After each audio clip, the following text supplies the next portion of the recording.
Siyabonga sibonga uNkulunkulu noma sibancanyana namhlanje kodwa ke siyamkhonza siyamdumisa ufanele ubukhosi. Amen. Amen. So sibonga ke abazalwane beqhawe izolo nenkonzo ekhaya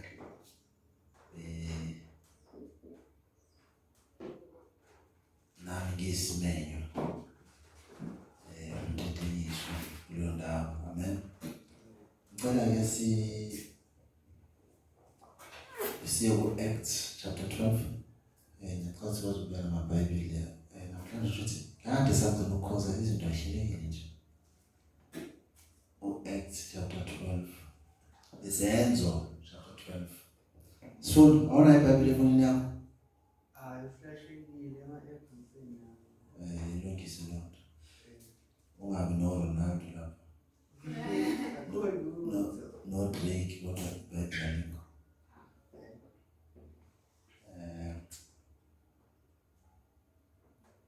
Chapter 12, incwadi yezenzo, verse 1 up to 25.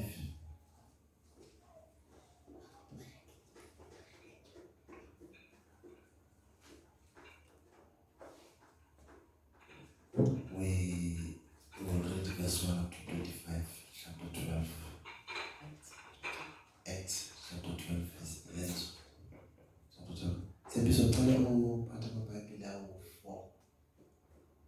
Lapha asihlabelele sibe silindile. We lift him higher,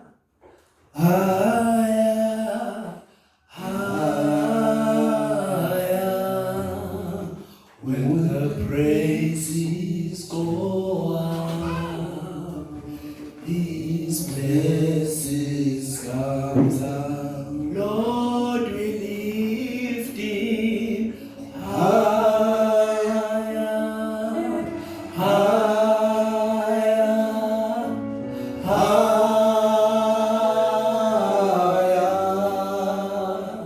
when the praises go up, his blessings come down. Lord, we lift you higher,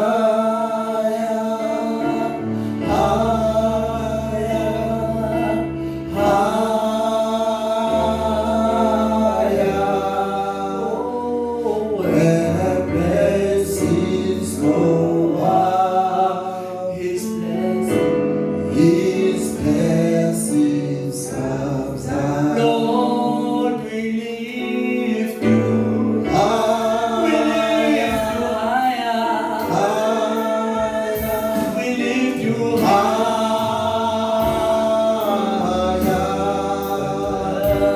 when the praises go up, his blessings come down. Lord, we lift you higher, we lift you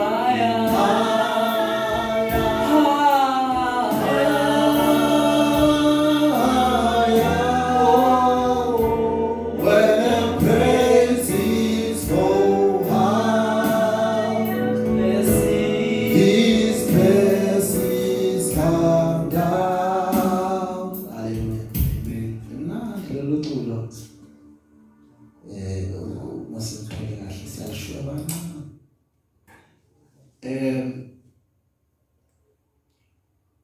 After it was when I came, I was confessing. Oh, there was a guy called Reverend Steph, who was my lecturer. So I had a problem with failure subject here. So once I got it right, because I have to write it down, I kept the material because I really love it. Because it's one of the difficult lectures.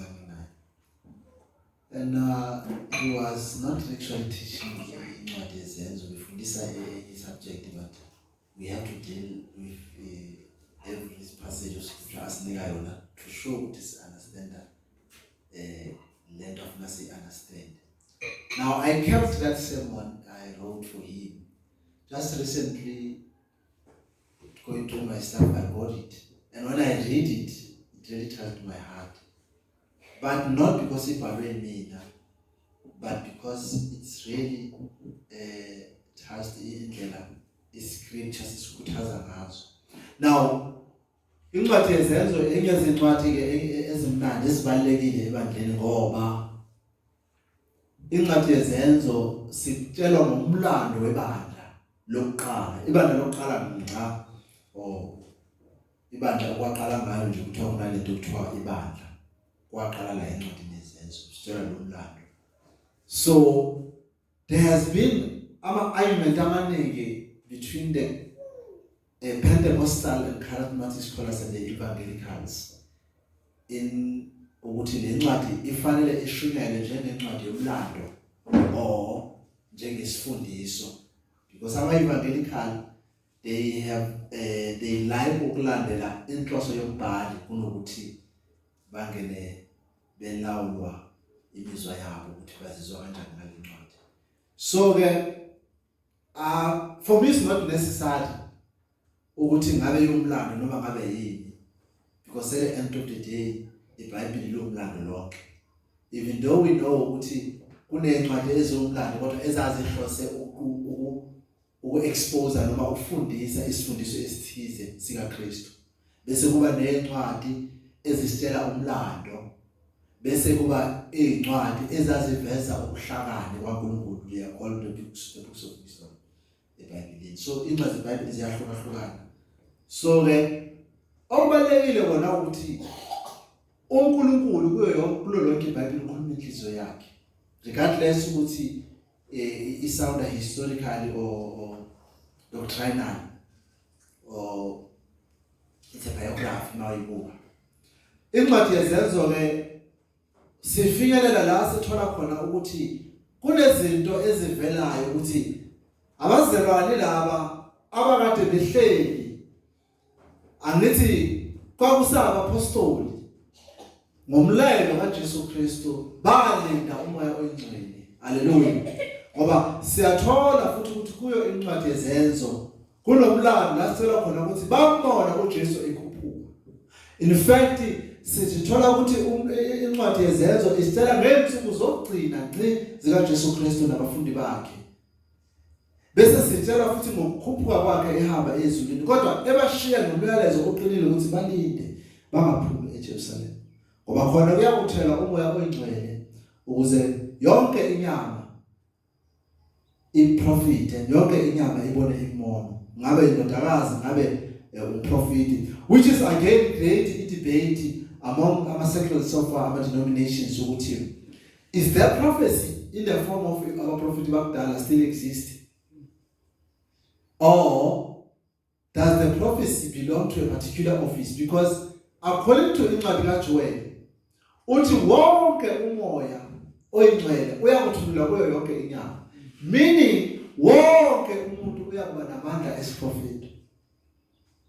Now I still find it difficult imina ukuthi ngempela ngabe labantu kuthiwa abaprofit abaspecific seems to be dwelling kulelo office only, and to a sense that bahluke ngisho amabandla baziphethe banamabandla abo and babiza the minister of prophecy. And it's a question ukuthi can the body of Christ be divided? There is a prophet there, there is a teacher there, and there is an evangelist there. Or this was supposed to be a one church functioning as a umzimba nje kaKristu. But nevertheless, we are told ukuthi kwenzeka lokho ku chapter 2 wafika umoya engcwele bakhuluma ngezilimi ezahlukahlukene, hayi oshambalala noshambalashe nosiyabahanda sebagindiza mzazi lezo iBhayibheli ayichazanga, kodwa kuthiwa amaGriki ezwa ngala ekhuluma ulimi lesiHebheru ebesiHebheru bekhuluma ilimi lesiGriki, abesiGriki abanye mhlawumbe isiLatini saseRoma, nawo kwazi babhekana omunye wazi wathi hawu wasothandaza ngolimi lami, awu kuthiwa baze bathi abanye hawu kwenze njani badakwe iwayini washo Peter cha abadakiwe iwayini kusasekuseni kodwa kwenzeka lokho okwashiwo uProfeti Joel ukuthi umoya uyakuthula kuyo yonke inyama. Amen. Now you see, this was a wonderful moment, the beginning and the born of the church. And ziningi ke izinto ezazizoqhubeka zenzeke ibandla liqhubeka siyezwa kuthiwa ibandla lakhula lapha ku chapter 5 ukuthi abaningi ilona loyo okholiwe noma umukele uJesu Kristu wayibandakanya nebandla bakuthiwa bazinikela ezifundisweni zabapostoli kwabonakala futhi nabanothile abanomhlaba banike badayisa umhlaba wabo ukuze banikele kulabo abasweleyo ukuthi abakuthatha bakubeka enyaweni zabapostoli bezwakala ke abapostoli lapho bethi cha akubuhle kithi ukuthi sigcile ematafuleni siyehlukanisa kodwa khethani phakathi kwenu amadoda agcwele uma egcwele siyezwa ku chapter 7 kwakhethwa indoda lapha ukuthi uStefan indoda egcwele umoya kaNkulunkulu siyazi ke kwenzakala ngoStefan ukuthi wakholwa ngendlela esimanga kwacasula abaJuda baze bambulala bamchiphisa ngabantu. Haleluya. Nawo kodwa kungenjalo siyezwa abugcini lapho namadoda afana noApostle Paul lapha ku chapter 9 kuthiwa ayegcwele ulaka efuna ukuqhubeka nokubulala ngoba kuthiwa kwayena Stefan lo kwakuyena uPaul wayekhiphe umyalelo esawuSaul ngaleso sikhathi esawuSaul wakhipha umyalelo ukuthi uStefan akabulawe kodwa lo Saul sizo ku chapter 9 kuthiwa wavelwa isimanga esendleleni yokubulala amaKristu enkade ukuthola encwadi emgunyazayo kokubaphathizwa ukuthi ahambe azingele yonke inhlobo eyikhona umntwana kaNkulunkulu ayifake inkemba kodwa lithi izwi bayihamba endleleni kwabonakala kuduma izulu emini abantu baqala ukwenze njani izulu lamshaya uPaul kwazwakala izwi limuza Paul umhlukumezelana na kuthiwa uPaul wathi ungubani Nkosi wathi ngikuJesu lo obhizi umbethela noma umpersecute. Amen. Nawo kuthiwa ababehamba naye baqalaza ukuthi leli zwi likhuluma libi bangalibona ukuthi kodwa uPaul wathi mina ngamona uJesu Kristu usefakaza lapha encwadini yaseGalatia uthi noma ningangabaza uapostoli bami lalelani nami ngambona uJesu Kristu. Amen. Now siyezwa ukuthi uPaul wahamba wathatha uAnanias waze wafundiswa waqiniswa mayebuya bamrejecta oPeter noJohn bathi hey ndoda siyakwazi wena wawubantu usizingela kuthiwa uBarnabas wamthatha ngesandla waguqa kwaPostoli wathi cha mmukeleni umfowethu lo usekholiwe uBarnabas ungasho umani wami lo wasekholiwe Barnabas wasekholiwe.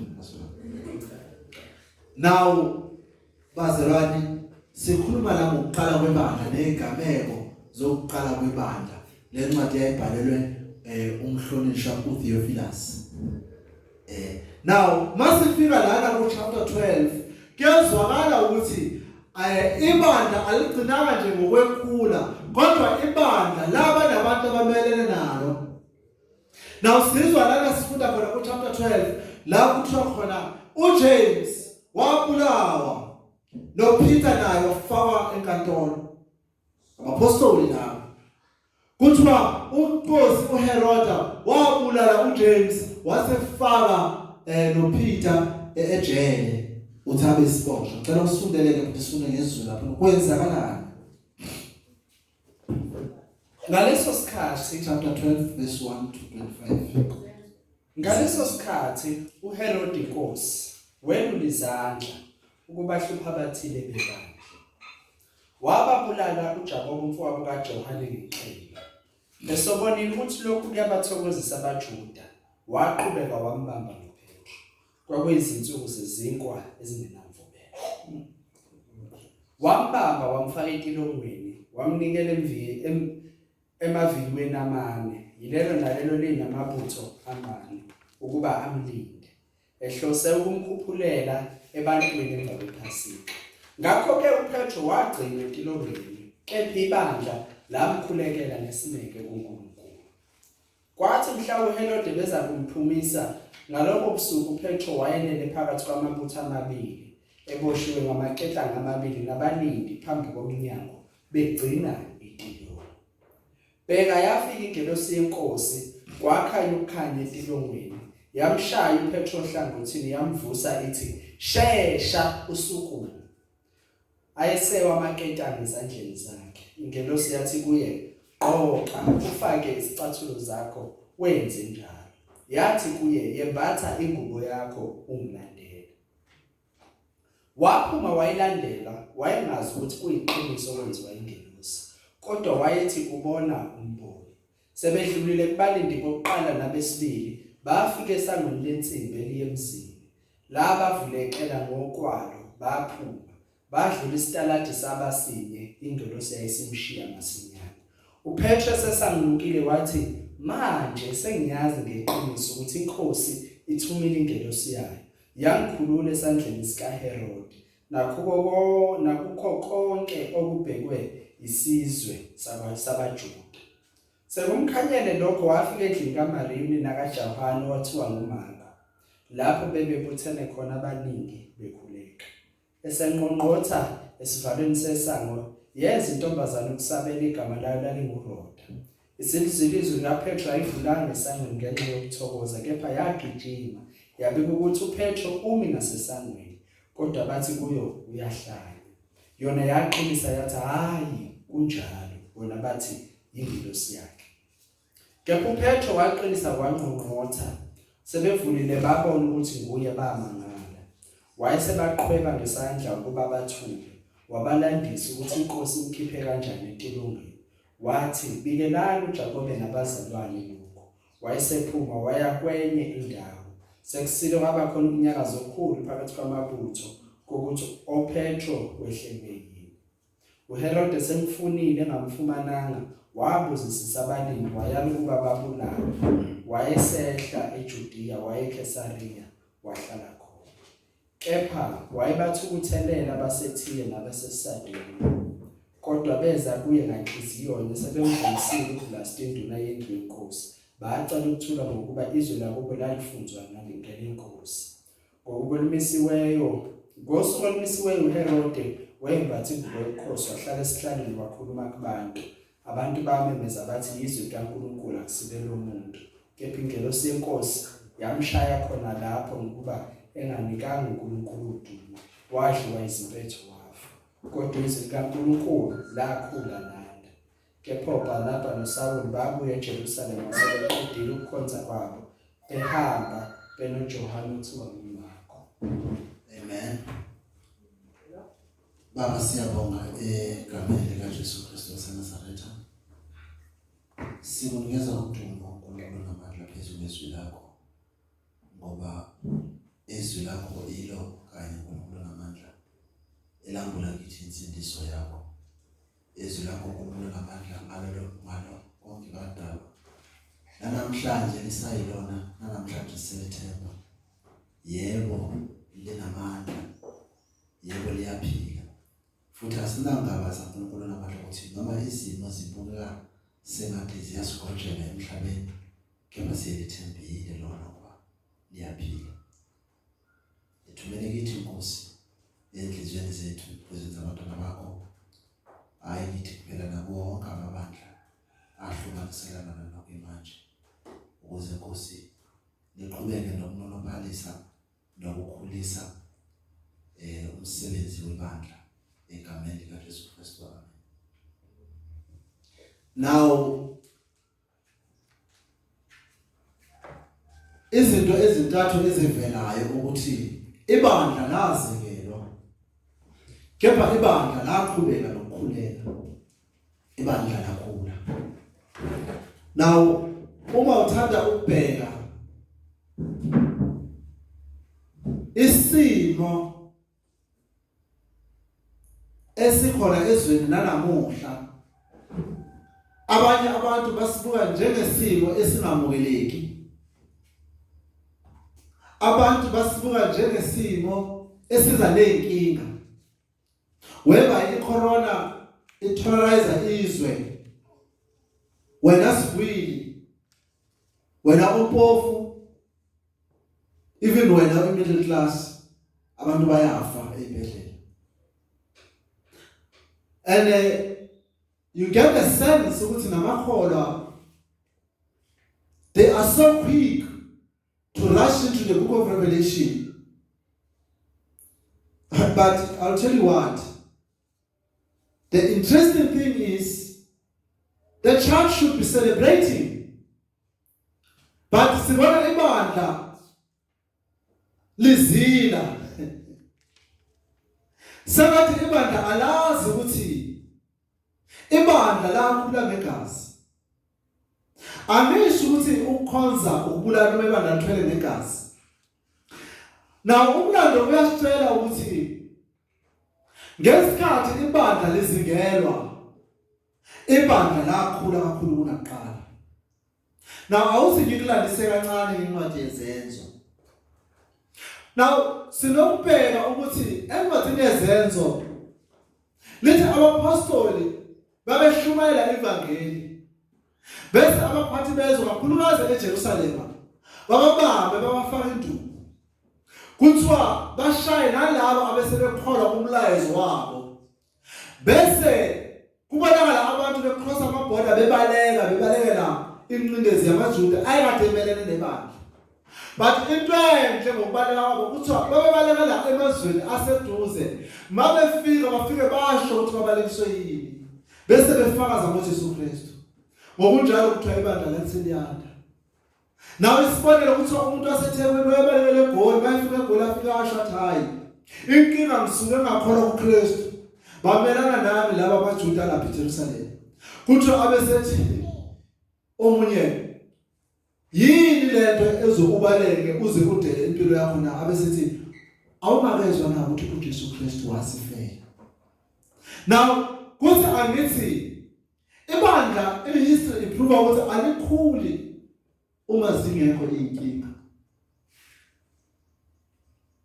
I remember one of the great professors Zakaria, he said the biggest mistake enzwa abantu about religion or Christianity bacabanga ukuthi abantu bakhonza kangcono uba benemali or bengaswele. Athi uRabi Zakaria, no, if you want to test that you must look at America.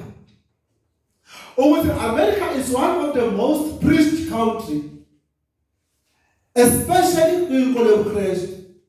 And bana yonke inhlobo yemali. But abakhonzi, in fact, Christianity decline in America. But when you go to countries like DRC, that is me now, the church is growing in DRC.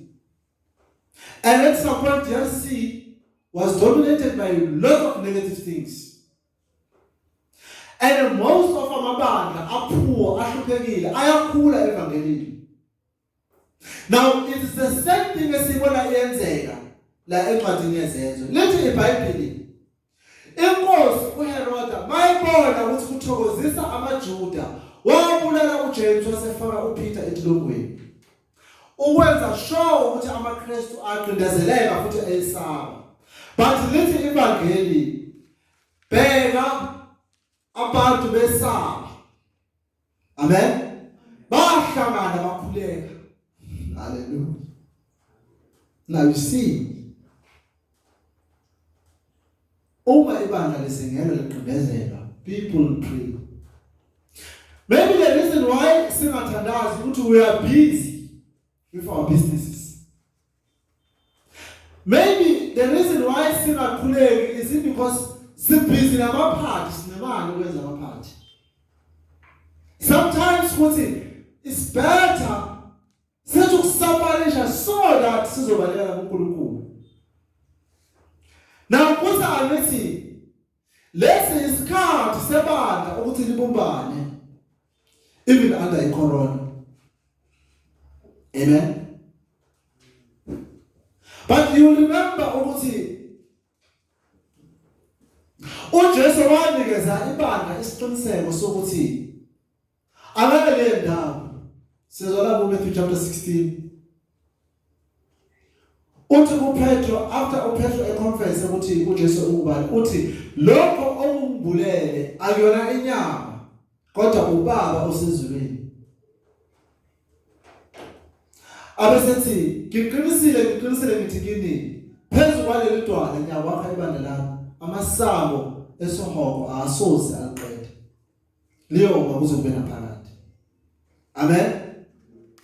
Now kusho ukuthi ngamanye amazwi noma ngabe kwenzakalani, especially seeing that we are so less in numbers, mustn't be a concern. In fact, it's a victory. Because I'll tell you what, it may sound negative. Ikhathi efana nalezi ozobona kahle ukuthi uba ukhona. Because ngempela we mustn't be happy ukuthi ibandla ligcwele ngabantu abazochitha isizungu. Even though mina ngiba excited noma bekhona kukhona ngizobashumayeza.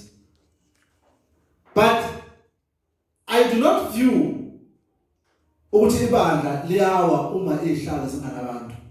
Because Dr. Warren Cole once said, Warren Cole Edward,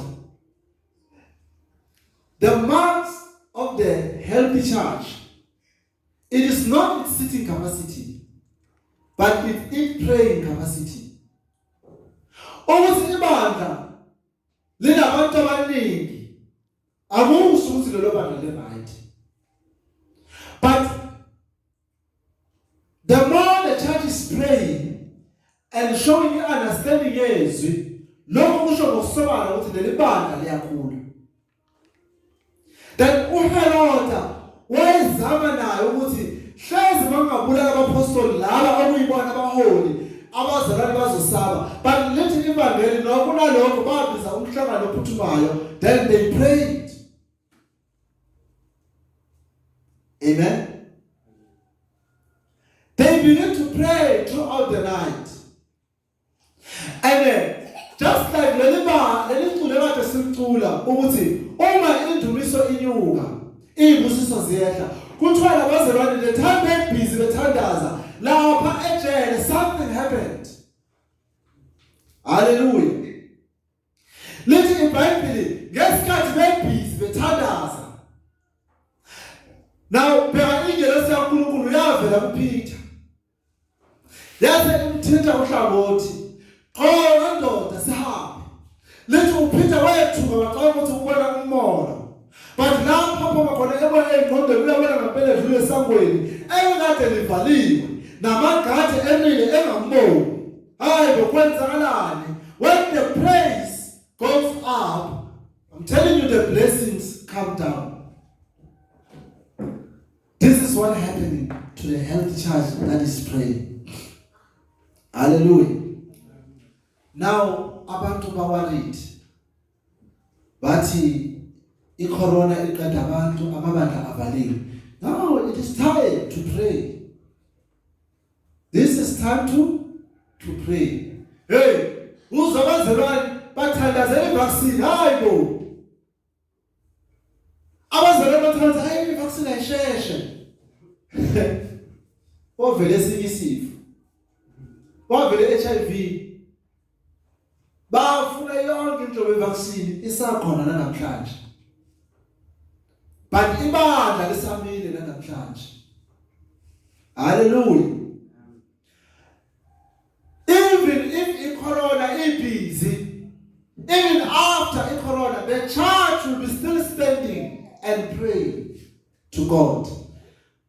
Now, we will be still waiting for him to come, for he is coming, Jesus Christ. Even after corona. Even if the vaccine,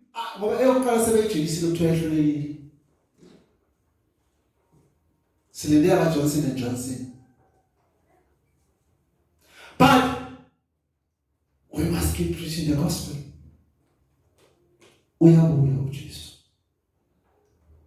The church must continue praying. For the history is proving that during the time of Emperor Nero, amakristu athathu aphonswa phakathi kwengonyama. Kuthiwa uJesu esidlangalaleni. Hallelujah. Uyasinda. besho ufa bathi bona uyasinda. Kuthiwa amakholwa ngempela ayinqaba ukuthuka uJesu. Kuthiwa in fact ibandla lakhula kakhulu kunakuqala. Kwanze kwafika enye empera uConstantine. Wayibona lento wathi no, sesibabulele, sabashisa ngomlilo, sabafaka emajele, but wherever I go, I see them praying, I see them worshiping. Kuthiwa wathi no, I will change this law. I will become a Christian. Now some say he was lying. Wayenzela ukuthi ngoba uyabona ukuthi anyway lento yabe kumela namakristu. Kuthiwa wathi no, asifana namakristu because wayebona kahle ukuthi suka sengathi amakristu asemaningi. Mangiqhubeka ngirula against amakristu, ngizolahlekela umbuso ngoba vele bonke almost labantu baba amakristu manje. The church was growing. And then wafoseleka uConstantine ukuthi athi hayi nayo sewumkristu, therefore ipersecution ayimiswe. But let me tell you, ngesikhathi ipersecution imiswa kwavuka ibandla lamaRoma, la khona kwabonakala bonke ubuheteni kungena enkozweni. Ibandla lanakala. Ngesikhathi uhulumeni evumelana nebandla, ibandla lanakala. History proves that. It's no so-called council of churches. They became the friends with government. We shall see how far they will go. Because we have no business as a church.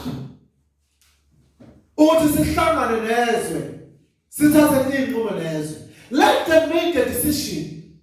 For what's a car to the simple car. But meanwhile, Tina will be busy praying to the Lord of heaven that He send solution for our sake, for the sake of our elect. We will never be busy.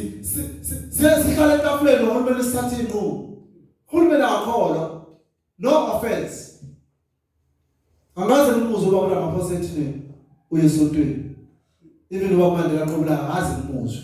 Sezohamba. Ngizwe seshonile ukuthi kule bantu lapho ngabe kade ikhonza kodwa ephila ngaze akhulume ngaye ngizwani. Oh, bless the Lord that mokhwe kwabo wakhuluma ukuthi uyakholwa uKristu. Therefore we know who is he. So, asikwazi ukuzifosa kubantu abangaphumelanga ubala abantu bakholwa. But we respect them. And we pray for them. Ukuthi uNkulunkulu abanikeze amandla since iBhayibheli lethu lisho njalo. And we submit them to them. Kodwa asizi ukuhamba nabo. Asizi ukwenza njengabo. Mama ufuna ivaccine kulungile. Abayifune sibafisela lenhlanhla ukuze kube impilo kuzabantu basini. But hayi singakhohlwa ukuthandaza. Because in prayer the church is growing. IBhayibheli lithi uPeter wafika eSamweni, wafika bethandaza. Lithi wathi intombazana yabona nawe uthi utshela kakuphi lapha. Kwakusemzini kaJohn Mark. Lo John Mark obhale ivangeli. Wayesamncane umthandazo ubanjelwa kubo. Now intombazana kuthiwa bayibona uPeter. Yajabula kakhulu, yaphindela endlini yathi ukhona, usekhona uapostoli. Lethi kwathi hayi ntombazana ulahla inqondo yakho ilahlekile kwenze njani bathi hozani izomela nangempela ukuthi abambona. Badumisa uNkulunkulu. That's what happened. They were strengthened in faith. Baba nesiqiniseko sokuthi impela uNkulunkulu uyaphila. Baqhubeka nokukhuleka. Hallelujah. Now you see uma bebhizi abantu bethandaza ibandla liyakhula. Bandla lezenzo incwadi yezenzo isifundisa ngalokho bazalwane ukuthi when the church was persecuted, the church grew. Athi uPastoral Paul kuba sethokozalika ngibhalela lencwadi for you all know Iy'nkinga zokuzingela esasibhekane nazo endleleni eya kumina. Uthi niyazi ukuthi naseFilipi safika sahlushwa. Uthi but we not complaining, for we were told that these things shall happen. But nevertheless, we did not stop to preach the gospel. Why would we stop? Because if I don't call no, we will. In fact, now we are regretting. I say, the father is going to be busy with the lockdown. We will be giving you Shumai.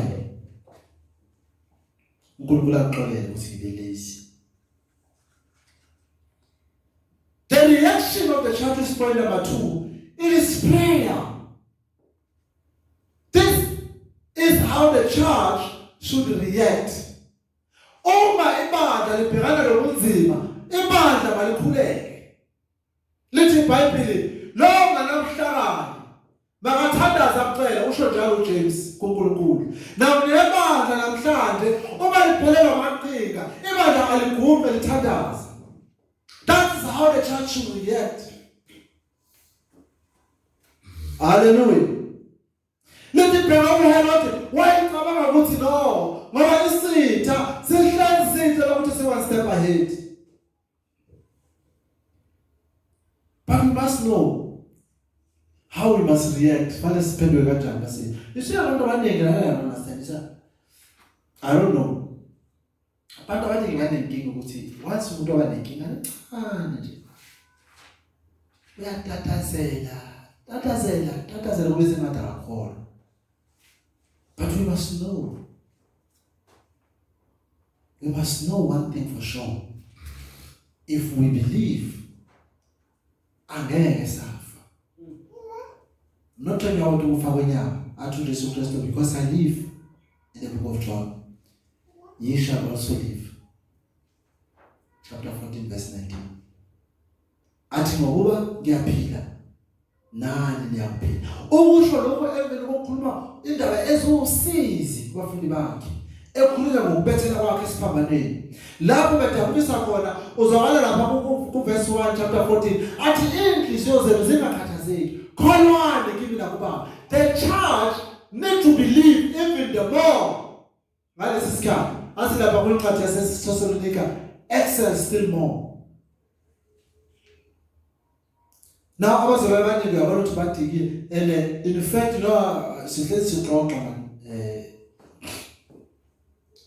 nje ukuthi it's very funny how abazali abanamhlanje ngiyakhuluma sasixoxa no mamdi athi umamdi besakhula bona bebehamba ibanga lokungasuka layo mhlawumbe uyoshona le response ba ngomgqibelo isabatha bayopractice ikwaye sonto bafike babuye ngenyawo sasa bavuke futhi bayokhonza. They never complained. Now we struggle, we don't have a taxi, then seats are empty.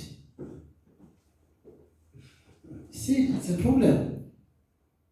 And yazi kungibuyisana ukuthi ngathi singayivala sibone ngempela abantu bazohlala forever yini. Mase nje impela siyivala itaxi hayi. Akisimizi. Umbuzo okukhathaza ukuthi ngabe ngempela labazalwane bazohlala. Khona abazalwane balibandla lethu this time. Bakhuthazeke kulamazwe engiwashoyo. But this is how we should react. By prayer. They prayed for Peter. The Bible says they prayed the whole night. They had a meeting. Before even Peter was called. For our Lord is quick to answer. Maybe sometimes we think he's slow, but our Lord is always in time. Amen? Mm-hmm. That is how God responds. Wakhulula uPeter ejele. Ngokhulu usheshe. Though uJames yena wayeseshonile, but abakhathazanga abazalwane bebandla lezenzo ukuthi baqhubeka phambili. Now let me share with you about some Zulu history. Kunempi yathatha. I confuse these two words, but abantu abazi history bazokuna.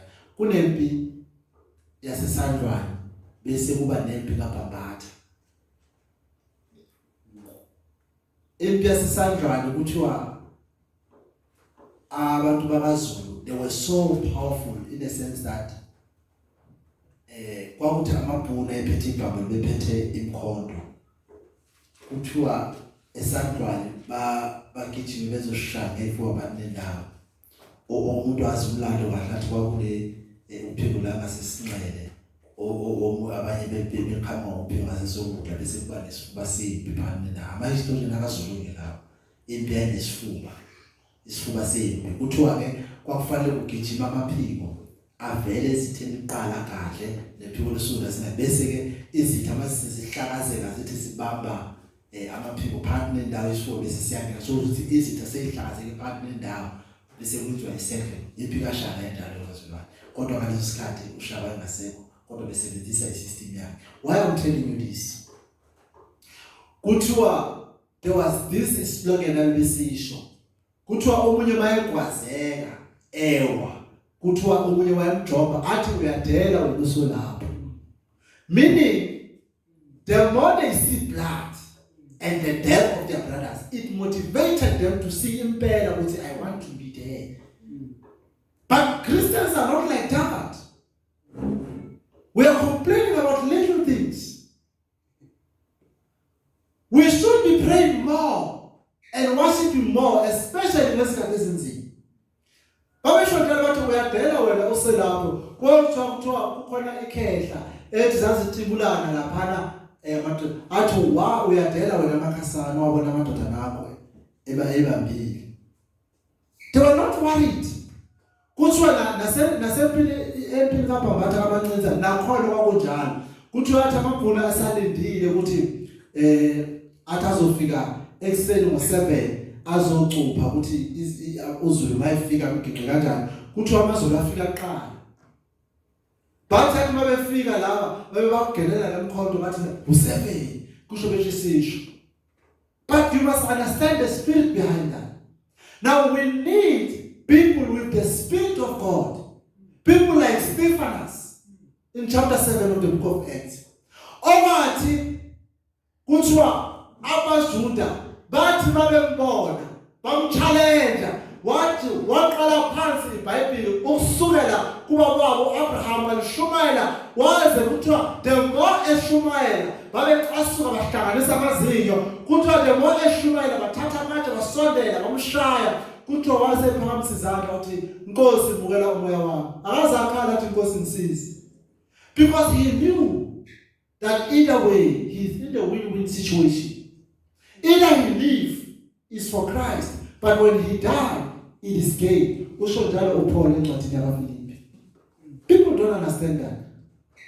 MaKristu asakufa like nobody's business. Yazi igebengu zingcono ngabi kunathi. Sigebengu sathi sibhanga athi hayi ndoda kuyobonakala phambili. But amaKristu ukhohlela nje kancane simbeke izandla avuke ngasindanga uyanyonyoka uyakamanyamanye asakhona. Awusakhona yini mzalwane sakubona unyonyoka bathi abaqambela amangala bengidlula ngakhona bekubonini uyenyangeni lapha uyohlola just because ube nomkhuhlane. Amen. Now let's look at our last point. Nevertheless, the church growed. That is our last point. The church was persecuted. The church prayed, but the church growed. You see, many people, they don't know ukuthi uma ufunda incwadi yezenzo zimthathu nje izinto ezigcabelayo ubona ibandla elalineyinkinga eningi kodwa ubona ibandla elalithemba umkhuleko but last but not least kuthiwa ubona ibandla elalikhula ngesivili lezisimanga. Hallelujah. From Jerusalem to Galatia, from Galatia to Roma, from Roma to the countries of like Greece, Athens, kuthiwa lalikhula ngesivinini esisimanga ivangeli. Even as far as Europe. But alikho ibandla elake la persecutor njengaleli bandla elake la shawa njengaleli bandla elake lahlukunyezwa njengaleli bani kodwa leli bani kuthiwa laliqinile limile ekukhulekweni. One of the most sad book I ever read. I never read that book again. I read it against an assignment. I never read it, but I kept it for certain times. Maybe it's time I bring it back. You see, it's one of the most terrible events engenzeka. Kuno unkosikazi wayesamncane owayinengane eyodwa kuthiwa uPerpetua. Ngohla izoyiphila kulona, but it's somewhere in the North Africa. Kuthiwa lo sisi lo wabukela inkolo yobuKristu. Kuthiwa bezwa abantu abayizithunywa zikahulumeni wesikhathi owayengakufuni uKristu. Bathumela amasosha bathi akaboshwe. Kuthiwa wafaka enkantolo waboshwa isikhathi eside. Base bethi kuyena uma ungavuma ukuthi uzobezidangalalela uthuba uKristu beka siyakukhulula yophela nomndeni wakho. Kuthiwa wahamba wathi uKristu uyinkosi uzobe naphakade.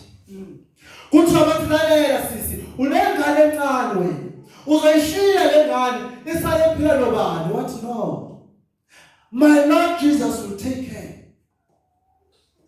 Kuthiwa ubaba wakhe esukwini lakhe lokugcina kwitrial yakhe lapho nowayebulawa kuthiwa wafika nengane wayi wathi ngicela ukuba namazwi okugcina nendodakazi yami. Kuthiwa bayifika bathi my daughter please be reasonable. Be reasonable. You cannot die. Just say you don't know Christ for the sake of these people to hear. And then you come back and continue praying. Want to know if I denounce Jesus as Kamalaleni. Now therefore I will not do it. I believe that Jesus is Lord. Think for your brothers.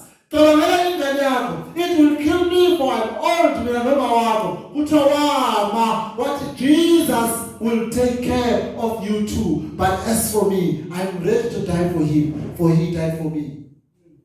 Kuthiwa bamthatha bamkhuba amasosha ephethe inkemba bethi bayomfaka phakathi kwengonyama. Mabesendleleni kuthiwa wathatha inkemba isosha likanakile wayifaka enhlizweni yakhe engakafi kwazwakala imemeze ethi makholwa abantwana bakaNkulunkulu qinani ezwini wayesefa. But today we have Christians who are so afraid. You know why they are afraid? They are taught a prosperity gospel.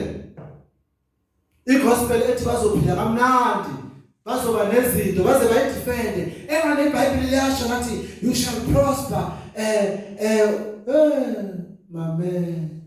Jesus the Lord says in Matthew 24, baya kunibamba, banifaka edolobheni ngenxa yegama, athi ndiyakuhlusa ndiyakushaya nokushaya. They avoid, they ignore such verses. Now when we talk about prosperity, we don't understand that. We don't say we are better than others, but according to the Bible, in prosperity, we have it because we are justified by faith. We have it. Either we are prepared, but if you are justified by Jesus Christ, you are prospered. And in fact, it was a prosper Bible. But I didn't Bible became a lazy Christian. Nevertheless, and you forget. That is why you want to charge. They drive back because I would have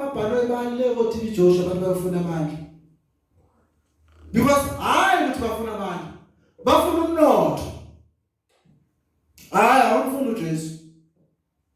But not. They chose to become friends of Romans Monroe, not because they are interested in what doctrine so much. They are interested in wealth, their achievement, our minds. Because there are many pastors in South Africa. Why will you fly and go to TB Joshua? Sorry if I offended you, a big fan of TB Joshua. I'm not. I'm a fan of Jesus. Amen? As we close it, brethren, the church growed. The church growed. Even the former persecutor like Saul, they changed Baba or Paul. That was one of the signs that the church was growing. Amen? kuthiwa even after Peter ashumayele in chapter 2 amaJuda ayekade enga-understand ezwakala ethi, oh, what shall we do? What uPeter kubona? Believe in Jesus. Let me tell you, kuthiwa thousands and thousands, not 3,000 and basindiswa ngalelo langa. The church growed. Amen. Abangaboni baqala babona, abangahambi bahamba. Kuthiwa wazi wafaka enkantolo uPeter bambuza imibuzo, ngaliphi igama labantu obasindisa ngalo? Wathi lalelani, azini ukuthi lilodwa igama esilinikiwe, lelo gama ligama likaJesu Kristu.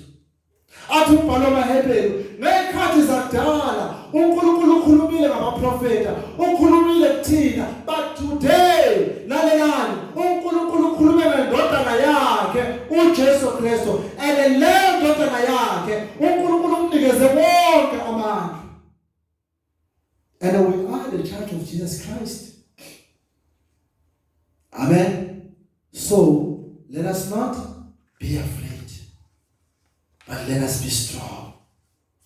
Even under persecution, let us pray.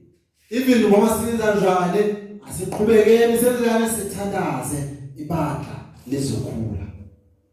Today we have empty seat, but the pressure will be more and more. There is little corona says says this church will be full of abantu who will cry the tears of truth, not lawa fake namhlanje.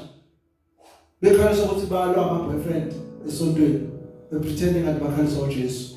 But the tears of truth will be seen in the church, where people will care about nothing but to be born again, where people will care about nothing but to be the children of God.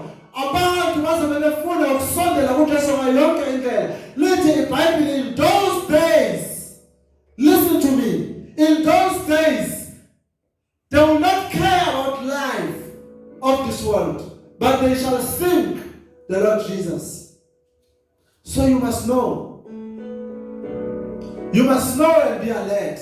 Ukuthi kukhulu okuzayo, but be prepared to pray. Be prepared to worship Him. Be prepared ukuthi you will suffer for Him. Be prepared ukuthi uzomfela. If you are not ready to umfela, I don't know uzenzani ngawe. Hallelujah. Already we are seeing that the church is shaking, but not the true church. Laba abayibanda, but they are shaking, but laba abayibanda ngempela, they are not worried. Let us go. Let us keep going and preach the gospel. Yesterday I shared this message. Perhaps I hope abantwana abasha bazwile ukuthi let us not be abazalwane abanethezekile ukuthi we've got into something going around here. Let us prepare to go and worship. In fact, the reason why bangakhuli is it because sihlele babandla lethu sinethezekile. That is why the church is not growing anymore. And I remember one Nigerian wrote a wonderful book and said, what happened to you, South Africa? South Africa, you used to be the entry of missionaries who brought the gospel. But today in South Africa, we are no longer xenophobic. You are no longer gender-based violence. What happened to the heroes of faith?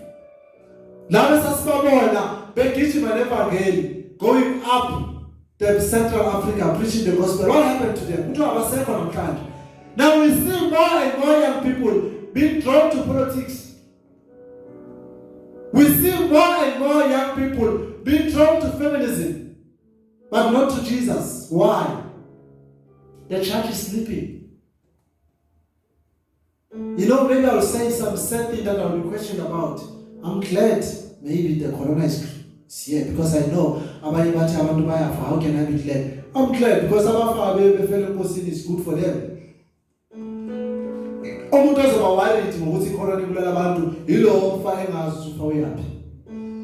But I'm not worried, but I'm only concerned a little bit with it. At least so that they will die in the Lord. Because anyway we will die. Corona or no corona. Amen. So sithakaze. Iwo lawo, sithathe